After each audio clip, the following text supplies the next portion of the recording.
Mananda, my question to you is,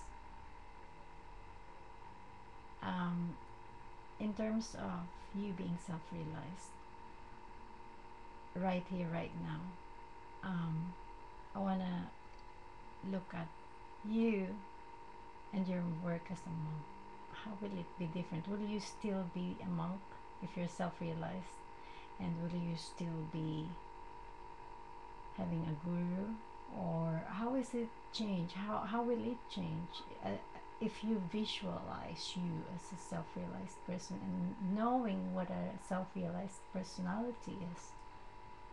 What do you predict will happen?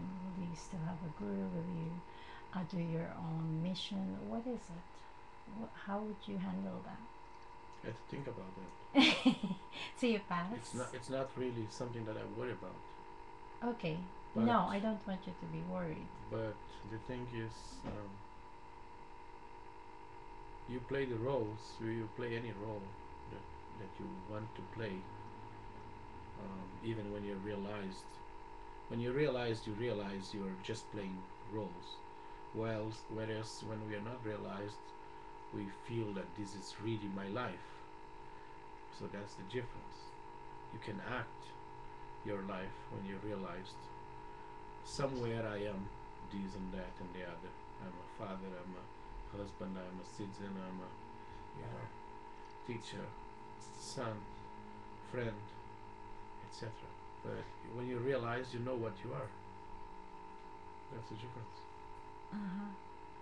We sort of know that, but you personally, how would you envision yourself? Because that is your goal. I mean, that's what you're aiming for, right? And if you have it, if for example, suddenly somewhere, let's just pretend, boom, suddenly now you're self-realized. How do you predict you would be at that point in terms of your work, your decision to be a monk and stuff like that? You just be a better monk. Yeah, but you will Whatever still be whatever a monk. you do better. Okay. If you have a lot of misunderstandings in your life with people, then if you're self-realized, you don't have any misunderstandings with people. So you won't have your own mission or anything like that. You You can will still relate be. much better. You can relate to people and their problems much better. You know better what is bothering them, what is hurting, and you can supposedly do a lot more for people. But you will still be an Ananda Marga monk. Certainly, right Okay. I'm just looking at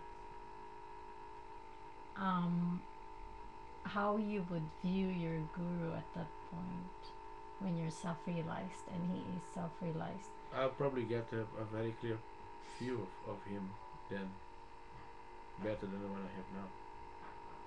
Okay. Right. Will you still meditate? Of course. You won't be meditating 24/7 in terms of being awake or not sitting down, being the same, having the same awareness. Do you envision a self-realized person like that, like uh not not does not have to really meditate for it to achieve some sort of a blissful state or whatever, or an awareness beyond normal No, you're in person? bliss all the time Okay, so why would you still meditate at that point? For what purpose? because you are visualizing and contemplating your own essence. Which you already have 24/7, right? You you are aware, and so you just think about that, like a bee submerged in the honey. You're just thinking of that divine being all the time. So you will Not still. only because you have to realize more, but because that becomes your nature. Okay. And then you are here in a human frame until the moment you don't need to be here anymore. So for a realized soul, unless you have a special task to conduct, you don't have to be here. You can leave. You can die whenever you wish. Would you decide to leave? I don't know. I think if you're engaged in something, then you're doing that. If you're not engaging anything, then you don't have any purpose. Then you leave.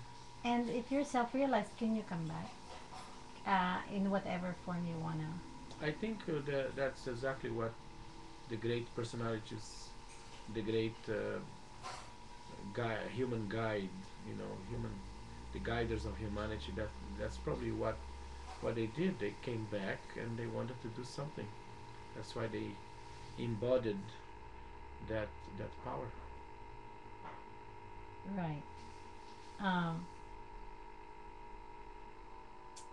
there are many theories on that, but since that is your reality, we'll get that as real.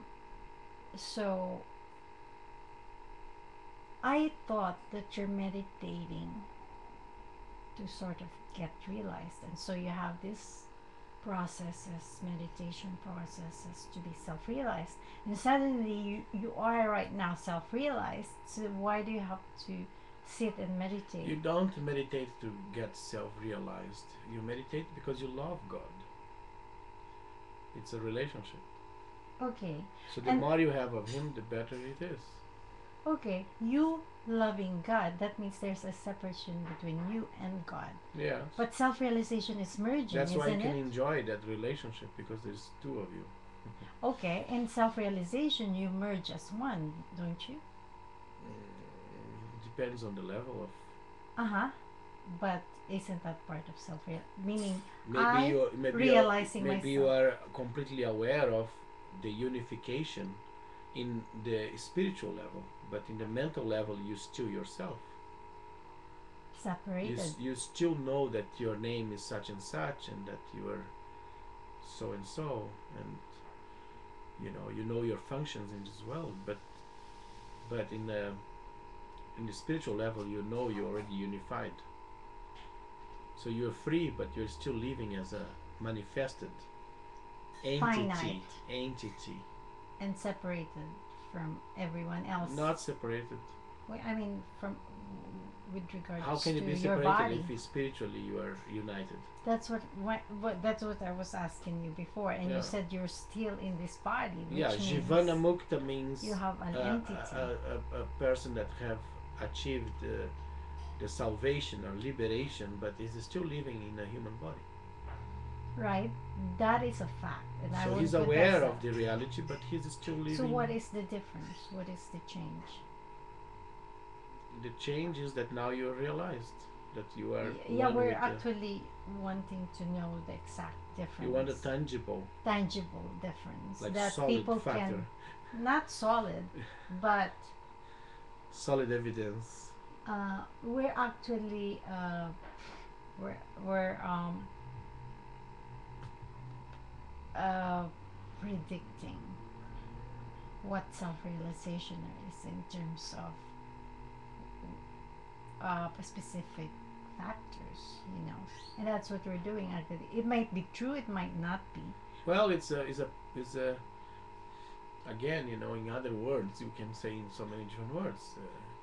When you have a constant awareness of Right. another shore, another reality, another ocean, and you know it is there just beneath your skin, and any second you just close your eyes and you merge, you dive into that ocean. You open your mouth, you dive into that ocean. But when you engage in something external, some work, some talk, some this, that, maybe temporarily you are a little bit away from that shore, but as soon as you are alone, you get again to that shore. So how can you understand that state? One has to get into that state to understand. They say that Ramakrishna would open his mouth and he would just pass into that state, like a trance. The trances were coming so easily to him, and he stayed days without eating. Some people had to feed him because he wouldn't he would die otherwise. So they kept putting food in his mouth.